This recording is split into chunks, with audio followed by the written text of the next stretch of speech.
बहुत प्रसिद्ध कहानी है। आज से लगभग 1500 साल पहले भारत में एक बौद्ध भिक्षुक रहा करते थे जिनका नाम बोधिधर्मा था। पूरे बौद्ध धर्म के इतिहास में गौतम बुद्ध के बाद अगर कोई सबसे प्रसिद्ध बौद्ध भिक्षु हुए हैं तो वो बोधिधर्मा ही हुए हैं। गौतम बुद्ध के बाद बौद्ध धर्म को सबसे ज़्यादा बोधिधर्मा ने ही फैलाया था।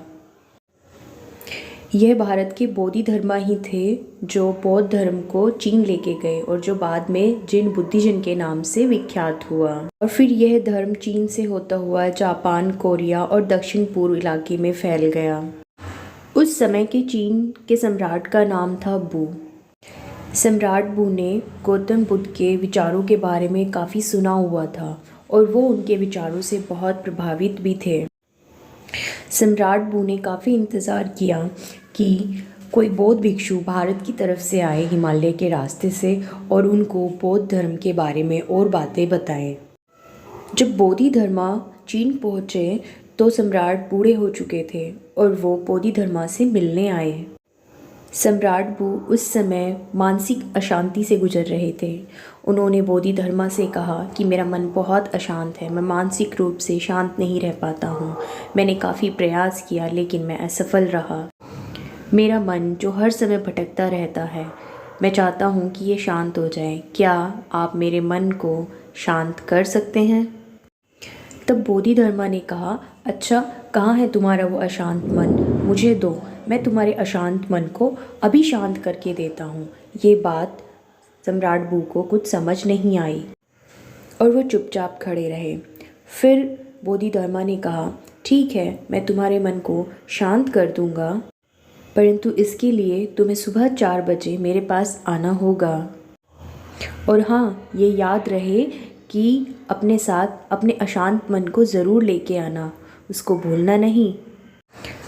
उस रात सम्राट बू पूरी रात सो नहीं सके और सोचने लगे कि कैसे पागल भिक्षु हैं जो कहते हैं मन को साथ लेके आना।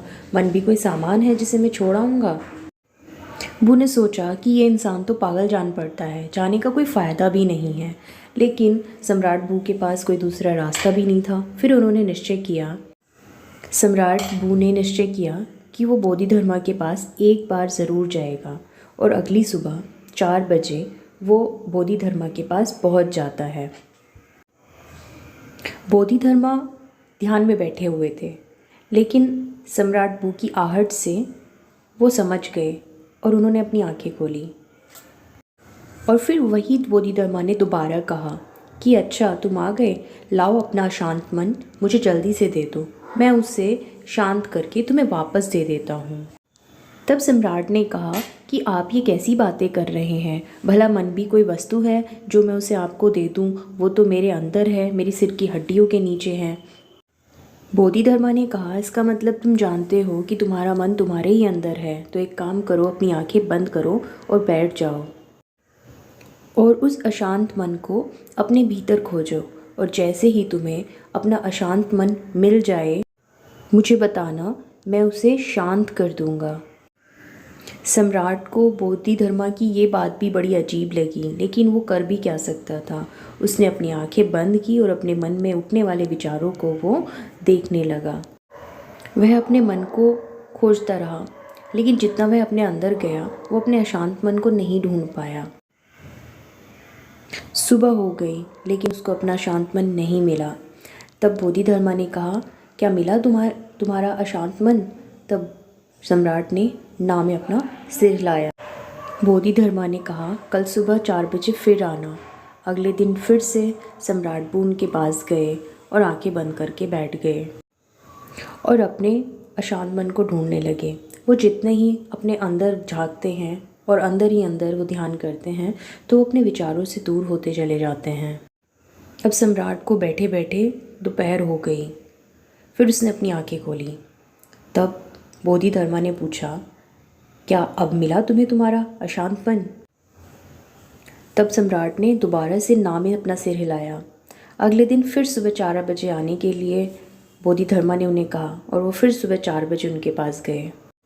वो दोबारा से ध्यान में बैठते हैं और आज सम्राट को बैठे बैठे शाम हो जाती है। जब वो आंखें खोलते हैं तो जाते समय बोधिधर्मा फिर पूछते हैं कि क्या आज तुम्हें तुम्हारा अशांत मन मिला?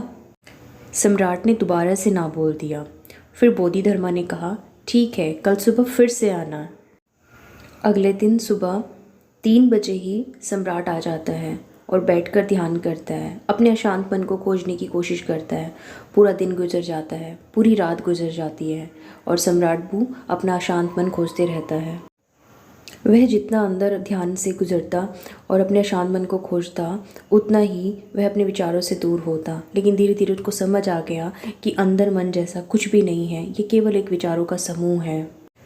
उसे समझ आ जाता है कि अगर विचार है तो मन है, अगर विचार नहीं है तो मन भी नहीं है। और जब अंदर मन जैसा कुछ है ही नहीं, तो इसके साथ कुछ भी नहीं किया जा सकता।